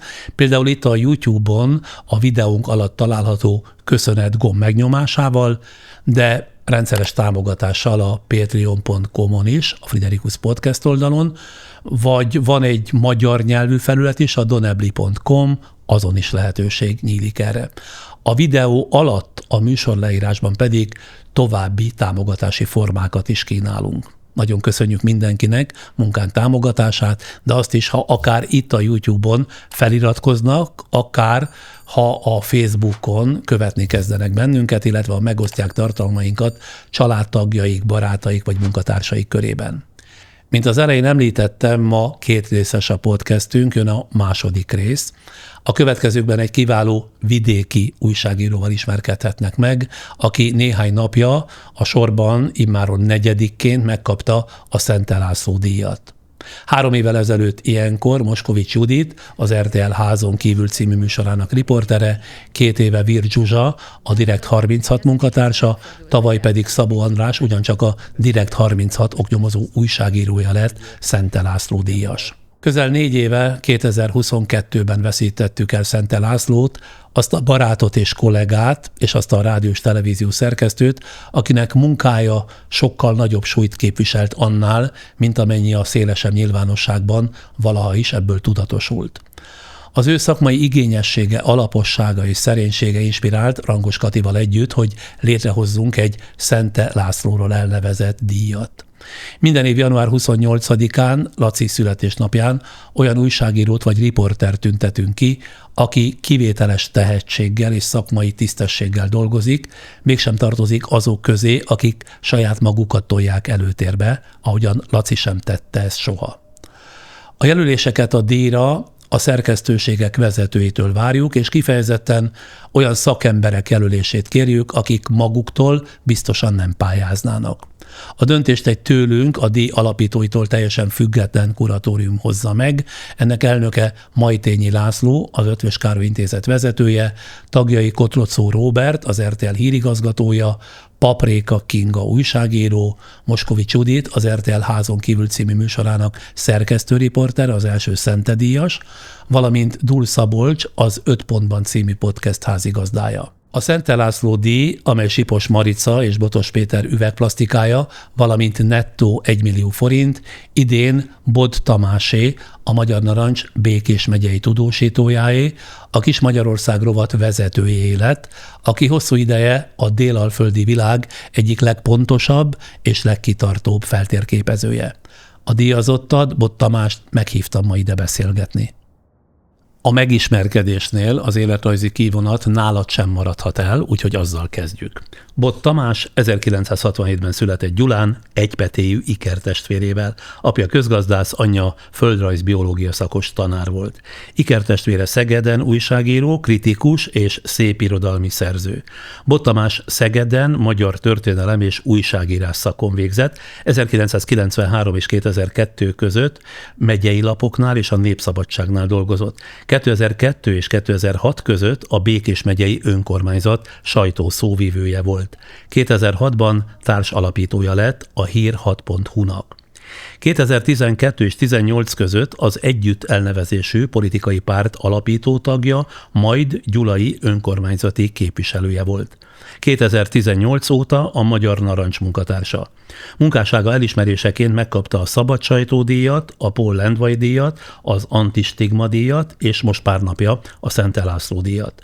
2 felnőtt fia van, akik közül a nagyobb gyermekvédelmi szakember és terápiás kutyaoktató, a fiatalabb ingatlanügynök és ingatlan felújításokkal foglalkozik. Élettársa diplomás ápoló és egyetemi oktató. Nagyjából akkor ez a helytálló fogalmazás, ha az ember áttekinti Bot Tamás életét. Így néz ki, igen, pontosan. Már egy hirtelen fordulattal a díjra térve, tényleg azt nem is tudtad, hogy főszerkesztőt Bojtár Endre jelölt erre a díjra? Nem tudtam. Tehát amikor te felhívtál, akkor én ugratásnak gondoltam a dolgot elsőre, utána azt hittem, hogy a mesterséges intelligencia játszik bele, de hát mondjuk fél perc, 1 perc után rájöttem, hogy azokra a kérdésekre válaszolsz, amit én kérdezek, tehát hogy itt nincs átverés. Nincs átverés. És akkor utána elértem a rovat vezetőmet, Bundula Istvánt, aki azt mondta, hogy jaj, hát persze felterjesztettünk, de hát neked direkt nem szóltunk. Ahogy az indoklás szól, a díjat következetes, alapos és tisztességes munkájáért kapja, mert amit ma Békés megyéről tudunk, tőle tudjuk, vagyis meghatározó szerepe van abban, hogy a vidéki Magyarország valósága megjelenjen az országos nyilvánosságban. Kezdjük akkor onnan, hogy hány éve vagy te tulajdonképpen újságíró? 1993 óta, tehát gyakorlatilag 33 éve, kisebb-nagyobb megszakításokkal. Amikor politikus voltál például, meg önkormányzati képviselő. Igen. És hogy határoznád meg, mivel foglalkoztál te többnyire egész életedben, mint újságíró, és közelebbről a Magyar Narancsnál is? Szűkebben Békés megye, kicsit tágabban a Délalföld történéseivel, de viszonylag hamar rájöttem 2 dologra. Az egyik az, hogy a felszín kapargatása helyett egy picit lejjebb kell menni, tehát ez jót fog nekem tenni, illetve a problémák megértésében nekem is segíteni fog. A másik pedig az, hogy ugye én megyei napilapoknál kezdtem el dolgozni, de rájöttem arra, hogy a megye határ gyakorlatilag berlini falként működik, épp ezért az országos sajtó felé tájékozódtam viszonylag gyorsan, és már az, hogy leigazoltak a Népszabadsághoz, az egy nagyon nagy szakmai elismerés volt, és mert a Népszabadságnak egy nagyon-nagyon kiterjedt vidéki tudósítói hálózata volt, remek újságírókkal, akik között, hogy mondjam, jó volt dolgozni, mert nagyon sokat tanultam. Eleve elhatározás volt, hogy újságíró leszel? Tehát már gimnazista korodban tudtad, hogy körülbelül felé a pálya felé szeretnél menetelni? A családi háttér az nagyon fontos, mert ugye édesapám közgazdász volt, egy elképesztő humán érdeklődéssel, 8000 kötetes könyvtárra volt otthon, saját katalógussal, mert nem lehetett már kiismerni magát ebben.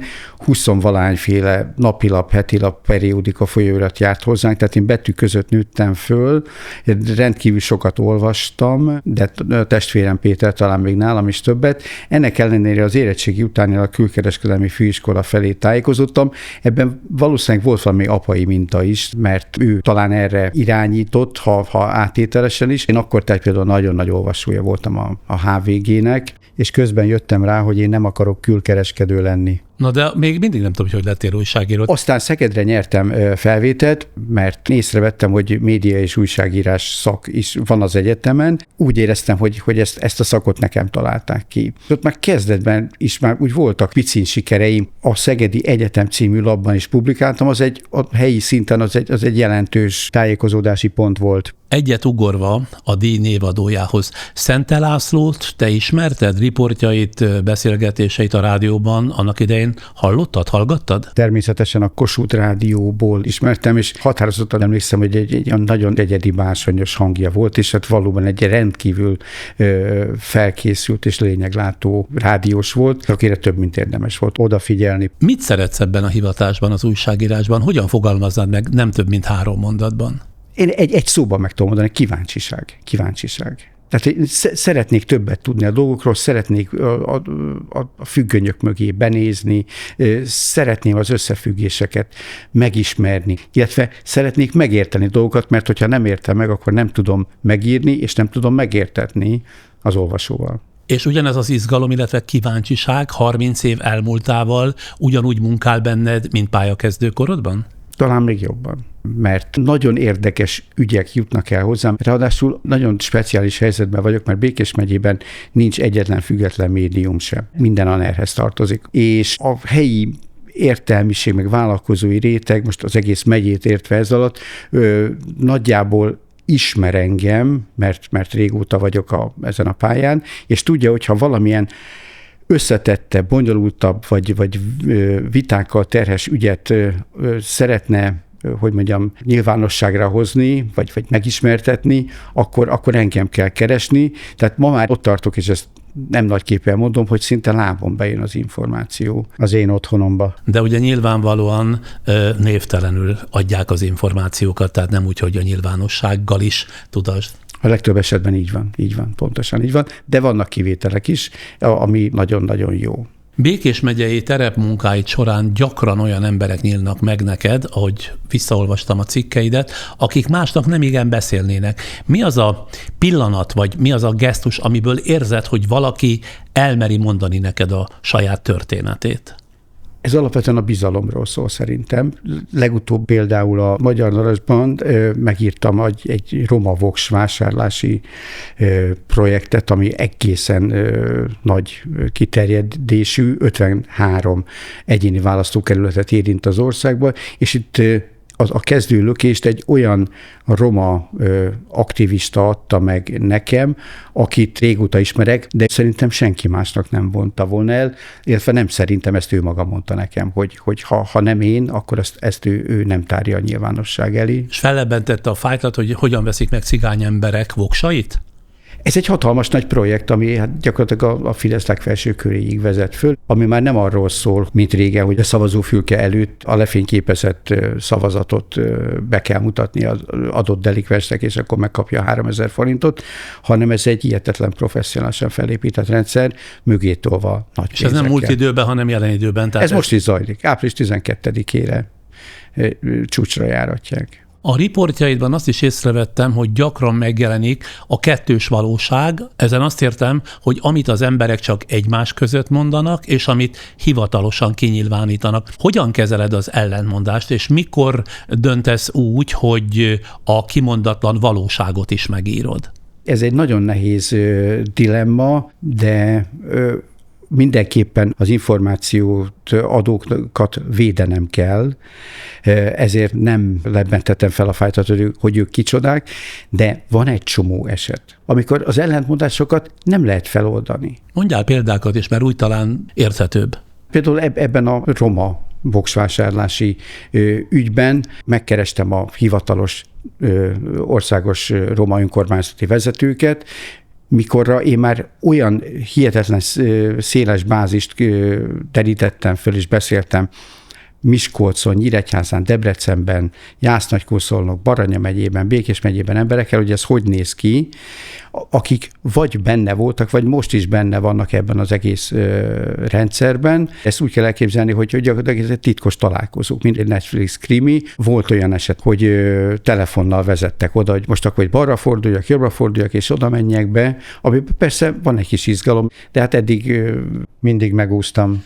A vidéki politikai és társadalmi viszonyok feltérképezése közben milyen félelmekkel vagy lojalitási példákkal találkozol, amelyek 10-15 éve még nem voltak jelen, nem voltak jellemzők? Például azzal, hogy engem a Fidesz ellenzéki újságírónak titulál, miközben én magamat független újságírónak gondolnám, és a testvéremet, Pétert kétszer is azért rúgták ki egy középiskolából, mert ahogy beérkezett a neve meg az adata a tankerülethez, azt mondták, hogy nem lehetséges, hogy egy állami iskolában egy bod tanítson, még ha nem is a Tamás, mert az egy szemét rohadt Fidesz ellenes újságíró, de az elmúlt 15 év azt szerintem a félelemről szól döntő részben, és hát az embereknek a 90%-a nem vállalja fel a nevét, csak háttérinformációval szolgál, de ettől az információ abszolút ülhet. Ez 2010 előtt másként volt? Tehát sokkal nyitottabbak voltak az emberek, sokkal inkább meg lehetett közelíteni akár hivatalosságokat is? Abszolút így van. Ma már, ha egy bármilyen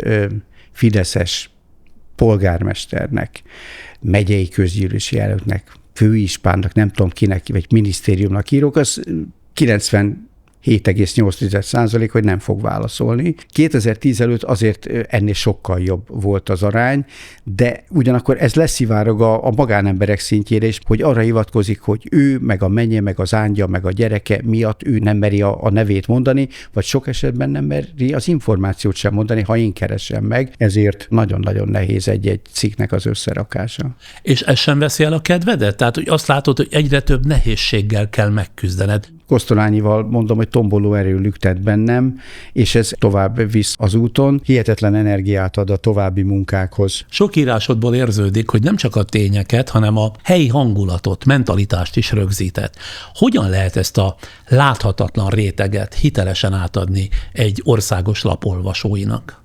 Úgy, hogy nagyon kell figyelni az emberekre, nagyon kell figyelni arra, amit mondanak, de nagyon kell figyelni a hangszínükre, a metakommunikációjukra, a remegésükre, a szemmozgásukra, ami néha többet fejez ki, mint amit mondanak. Ez persze nagyon nehéz a klasszikus újságírás eszközeivel visszaadni, de hogyha valami ebből sikerül, az talán eredménynek számít. A helyi hatalommal való szembenézés vidéken talán sokkal személyesebb, mint egy nagyvárosban. Volt-e olyan helyzet, amikor a saját jelenléted is része lett a történetnek, és ez hogyan befolyásolta a munkádat? Volt már ilyen, például Gyulán a fideszes polgármester, aki 2010 óta polgármester, ha én megjelenek a testületi ülésen, akkor egyszerűen kiszól nekem, hogy na, itt van a dollár baloldal képviselője, és stb.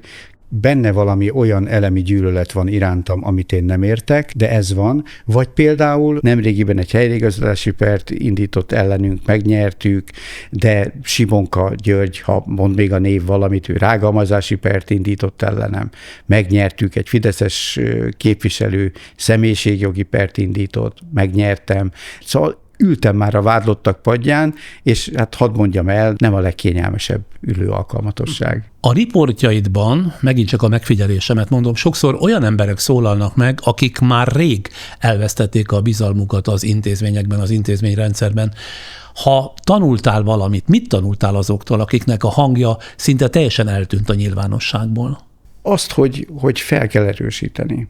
És valamilyen fórumot kell nekik adni, mert elveszettnek érzik magukat, de egyébként ez sajnos igaz az egész térségre. És Békés megye egy hihetetlenül lecsúszóban lévő térség, amely a 3 utolsó megye egyike most már, ez a rendszerváltás kezdő pontján még a középmezőny alsó felén volt, és ez a lecsúszás, amit az emberek mentálisan is éreznek. Tehát Békés megye egy társadalmi depresszió sújtotta a térség, mert mondjuk Gyula egy szép város, de 10 kilométeren belül, mintha már Afrikában lennénk, hihetetlen kis területi egységen belül, hihetetlen társadalmi, gazdasági különbségek látszanak. A Magyar Narancs Kis Magyarország rovatában gyakran olyan történeteket is megírsz, amelyek egyszerre személyesek, és mégis rendszer szintűek. Hogyan döntöd el, hogy egy helyi ügy mikor válik országos jelentőségűvé? Például a gyulai vasútállomás felújítása 15 éve halasztódik, miközben 15 év alatt Dubájban felépítenek egy országot. Magyarországon, Gyulán egy vasútállomás felújítása nem tud elkezdődni. Közben 70 millióról 630 millióra, majd 630 millióról 3,3 milliárd forintra nő a beruházás költsége, és még mindig nem történik semmi. Ebben olyan sok minden benne van szerintem, ami bár helyi történet, de úgy az egész országot, meg az egész politikai szerkezetet, meg az egész vállalkozói, meg közbeszerzési környezetet jól leképezi. Soha nem vágytál idézőjelbe a fényes fővárosba áthelyezni a székhelyedet és fővárosi újságíróvá válni? Igazából nem. Amikor Szegeden végeztem, akkor nem tudtam Szegeden maradni, mert nem volt álláshely. Akkor én kudarcként éltem azt meg, hogy visszakerülök Békés megyébe, de ott aztán megtaláltam szerintem azt a helyet, szerepet, ami számomra úgymond kielégítő, és én ennek a térségnek szeretnék a krónikása lenni, és azt remélem, hogyha majd 10-20 vagy 50 év múlva valaki előveszi, hogy mik történtek itt, akkor talán tud az én írásaimból is tájékozódni, mert azok talán arról szólnak, ami erre a térségre jellemző. Én ebben egészen biztos vagyok. Gratulálok neked sokatszor, és köszönöm szépen. Köszönöm szépen. Nagyon szimpatikus kollega, és a magam részéről is nagyon örülök, hogy ebben az évben is nagyon jó helyre, kitűnő szakemberhez került a Szente László díj. Aki Bot Tamás cikkeit a Magyar Narancsban rendszeresen olvassa, ezt igazán tanúsíthatja. Még nem köszönök el, 10 másodperc után még lesz egy kis mondanivalóm. A fontos pillanatokat személyesen kell átélnünk. Raiffeisen-bank. Váltsd velünk valóra. OTP Travel, mert biztosan utazik. Amíg nem találkozunk, érdemes körülnézni a csatornánk régebbi anyagai között is. A YouTube-on a Friderikus Podcast oldalának 3. vagy 4. sorában, soha nem tudom pontosan, korábbi tévéműsoraim több 100 részlete érhető el, azokból az időkből, amikor ezek a beszélgetések, szórakoztató, tudományos és közéleti műsorok készültek. Jó rálátást adnak arra, gondolom én, kik voltak akkoriban a meghatározó szereplők, az igazi sztárok, milyen témák mozgatták az országot, és hogyan gondolkodtunk fontos és kevésbé fontos ügyekről. Szerintem izgalmas időutazás lehet ezekbe is bepillantani.